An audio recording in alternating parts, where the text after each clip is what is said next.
नमस्कार दोस्तों, आप सभी का स्वागत है मेरे यूट्यूब चैनल में। आज ये हमारे मध्य प्रदेश की क्लास का सेकंड क्लास है। हमारे मध्य प्रदेश लेक्चर की सेकंड क्लास है। इसके पहले पहली क्लास में हमने मध्य प्रदेश के बारे में, गठन के बारे में पढ़ा था। जिन लोगों ने वो वीडियो नहीं देखी है, डिस्क्रिप्शन में जाके वीडियो चेक करें। उसके MCQs कराए हैं, दोनों डिस्क्रिप्शन में मैं लिंक डाल दूँगा, क्लास फर्स्ट का और उसके MCQs का। क्लास करें, उसके बाद MCQs करें, पूरा टॉपिक आपका क्लियर हो जाएगा। ठीक है, सेकंड क्लास देखते हैं। सेकंड क्लास में मध्य प्रदेश के भौगोलिक परिचय और प्राकृतिक के बारे में। ठीक है, इसमें मध्य प्रदेश का जो प्राकृतिक बंटवारा है उसके बारे में हम देखेंगे और थोड़ा सा भौगोलिक इसका परिचय देखेंगे।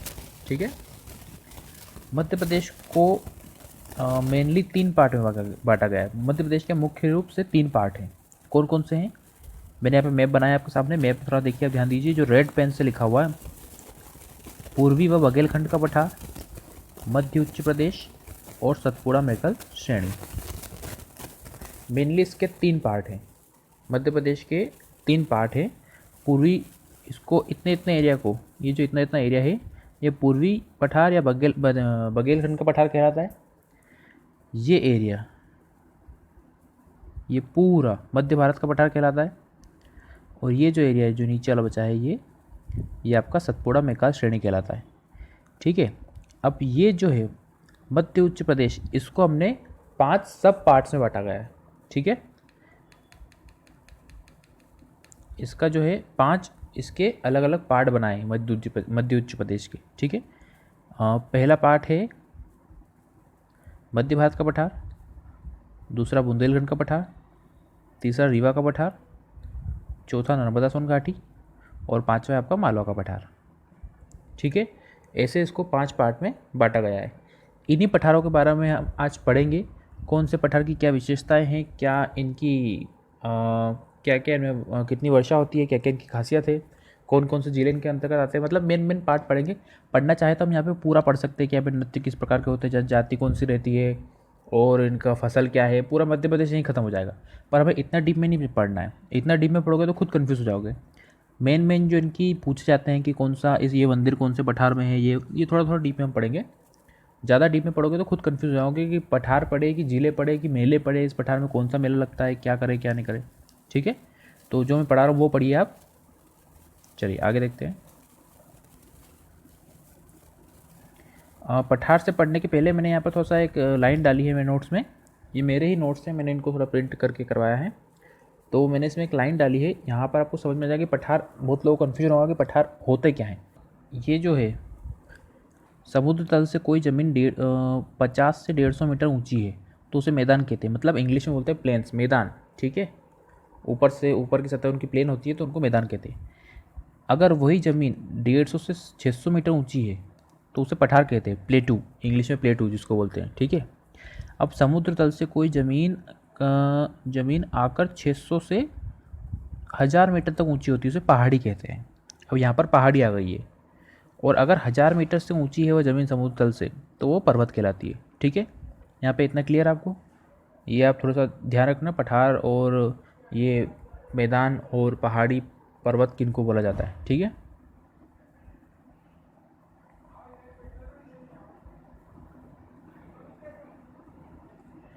चलिए यहाँ पर थोड़ा देखना आप। यहाँ पर एक मैंने थोड़ा हाईलाइटेड करके डाला है।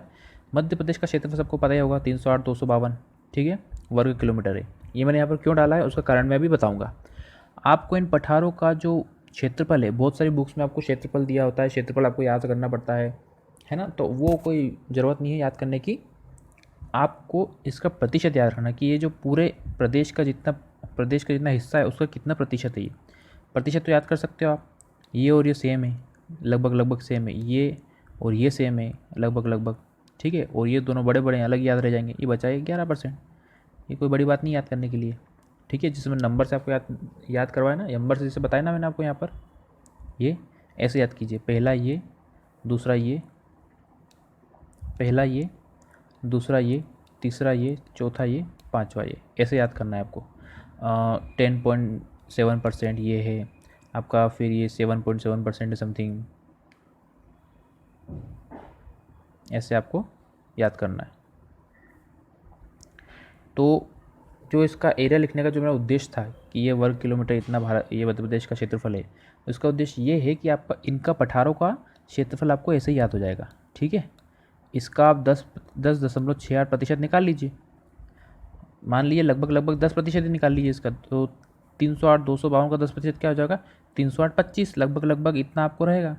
और ऑप्शन में इतना पास पास में नहीं देते हैं रेशो की, 308 226 308 227, इतना कोई पास में नहीं देते हैं ऑप्शन, इतना कोई क्लोज नहीं देते हैं।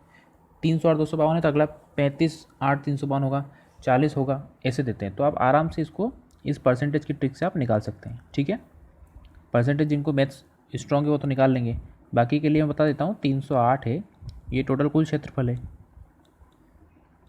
252, इसमें मध्य भारत के पठार का क्षेत्रफल कितना है 10.68, तो इसका गुणा करके 10.68 बटे 100, इसको सोल्व कर लेना आप, तो जो आएगा वो इसका एरिया निकल जाएगा, ठीक है। लगभग 31,800 समथिंग आएगा, ठीक है, ऐसे आता है इनका।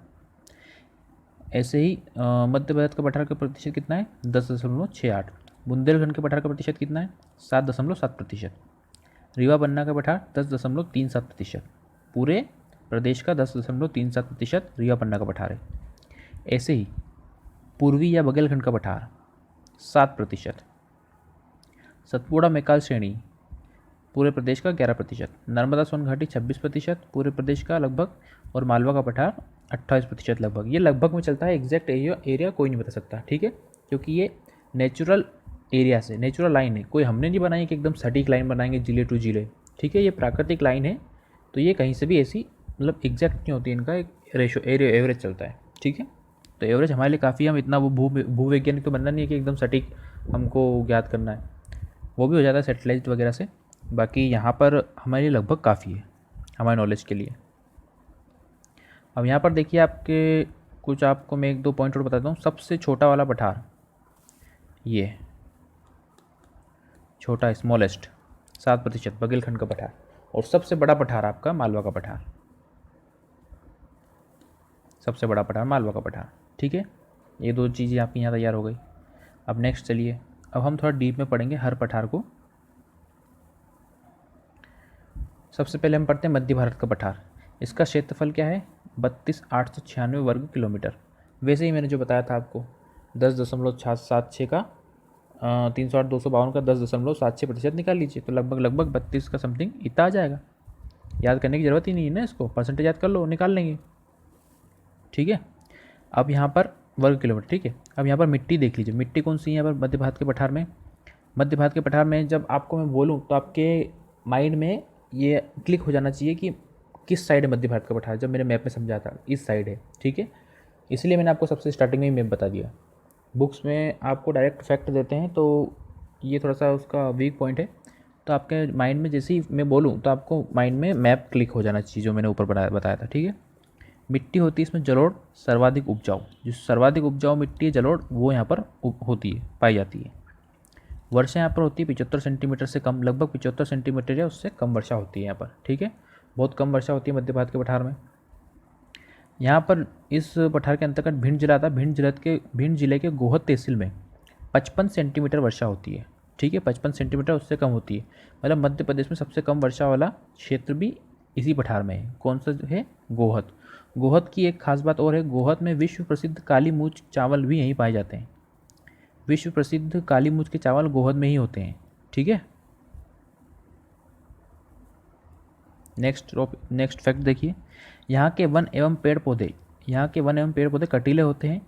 यहाँ पर उष्णकटिबंधीय शुष्क वन पाए जाते हैं। यहाँ के वन और पेड़ पौधे कैसे होते हैं, कांटेदार होते हैं, जैसे बबूल का पेड़, इस टाइप के पेड़ पाए जाते हैं जिनको पानी की ज़रूरत कम पड़ती है, क्योंकि पानी वहाँ इतना उपलब्ध है नहीं, तो यहाँ पे कटीले वन ज़्यादा पाए जाते हैं। और यहाँ के वनों को बोलते हैं उष्णकटिबंधीय शुष्क वृक्ष, ठीक है, शुष्क वृक्ष यहाँ पर पाए जाते हैं। सबसे ठंडा जिला शिवपुरी भी यही है, ठीक है। सबसे ठंडा जिला, अगर सबसे ठंडा जिला पूछा जाए तो शिवपुरी, और सबसे ठंडा स्थान मध्य प्रदेश का तो वो है पंचमढ़ी, ठीक है। पंचमढ़ी सबसे ठंडा स्थान है मध्य प्रदेश का, होशंगाबाद जिले में। और अगर जिला पूछा जाए तो शिवपुरी है, ठीक है, ये बात याद रखना आप। यहाँ सहरिया जनजाति पाई जाती है। जनजाति कौन सी यहाँ मुख्यतः पाई जाती है, सहरिया जनजाति, ठीक है। ये कुछ मेन फैक्ट है, ये हमको याद रखना है, जो एग्जाम के बेसिस पे हमको इंपॉर्टेंट है। इन पे मैं MCQs बना दूंगा, जो पुराने पेपर में आए हैं, जो इंपॉर्टेंट MCQs है वो हम एक बार चेक कर लेंगे, तो पूरा टॉपिक हमारा क्लियर हो जाएगा, पूरा बेसिक इसका क्लियर हो जाएगा। यह पठार बेसाल्ट चट्टान एवं विंध्यशैल चट्टानों से बना है। ये पठार में ज़्यादातर बेसाल्ट चट्टानें और विंध्यशैल की चट्टानें पाई जाती है। ठीक है, बेसाल्ट चट्टानें पाई जाती है इसमें। चूना पत्थर एवं चीनी मिट्टी मुख्य खनिज है यहाँ पर। खनिज कौन से मुख्य है यहाँ पर? एक तो चूना पत्थर और एक चीनी मिट्टी। चीनी मिट्टी वो जो मतलब जिन मिट्टी के अपने बर्तन बनते हैं चीनी की, वो चाय वगैरह प्लेट वगैरह में जब हम चाय पीते हैं चीनी की प्लेट, उन मिट्टी से जो बर्तन बनते हैं वो वाली चीनी मिट्टी। ठीक है, और चूना यहाँ पे ईस आएगा, तो हमें प्रिंट हो गया हो। इस पठार में मुख्यतः जिले, जो मेन जिले इस पठार में अंतर्गत आते हैं, शिवपुरी, भिंड, ग्वालियर, मुरैना, मंदसौर, नीमच का आधा हिस्सा, ऊपर का हिस्सा। ठीक है, नीमच का ऊपरी हिस्सा इसमें आता है इस पठार में। इसके लिए आपको मेरी एक वीडियो देखनी पड़ेगी, यूट्यूब पे मैंने डाली है, इसकी लिंक मैं डिस्क्रिप्शन में दे दूंगा। मध्य प्रदेश का गठन करके, ये जो मैंने पहले डाली थी बहुत समय पहले, फिर मैंने वीडियो बनाना बंद कर दी थी, उसमें मैंने मैप बनाना बताया है। थोड़ी सी क्वालिटी उस वीडियो की थोड़ी सी वीक है, पर आपका जो तरीका है जो मेरा मैप बनाने का, जो याद रखने का, वो आप ज़रूर देखना। ठीक है, तो लिंक में चेक करना कैसे हम जिलों को याद रखें। ठीक है, तो वो मैंने सब कुछ उसमें बताया है, तो आप वो बस उतना देख लेना कि मैप कैसे बनाया जाए। बाकी मध्य प्रदेश का गठन तो मैंने पढ़ा ही दिया अभी नए लेटेस्ट नई वीडियो में। तो आपको ये सब चीज़ें वहाँ पर जब आप पढ़ेंगे, तो आप जब मैं बोल रहा हूँ शिवपुरी, तो हाँ, ऊपरी भाग मध्य प्रदेश का गला मतलब मैं उसको गले से याद रखता हूँ, वहाँ पर शिवपुरी है। अच्छा, तो ऐसे आपको याद रहेगा। ठीक है, कुछ भी पढ़ना है तो हमें मैप से ही पढ़ना है। ठीक है, यहाँ की प्रमुख नदी है चंबल। अब जैसे मैंने बोला, मुझे मैप में क्लिक हो रहा है कि हाँ, इधर से निकलती है, पश्चिमी साइड से चंबल निकलती है, इधर से इंदौर की जनाबा पहाड़ी से। ठीक है, तो ऐसा आपको मैप आपकी माइंड में भी क्लिक हो जाएगा जब आप मैप से पढ़ेंगे। ठीक है,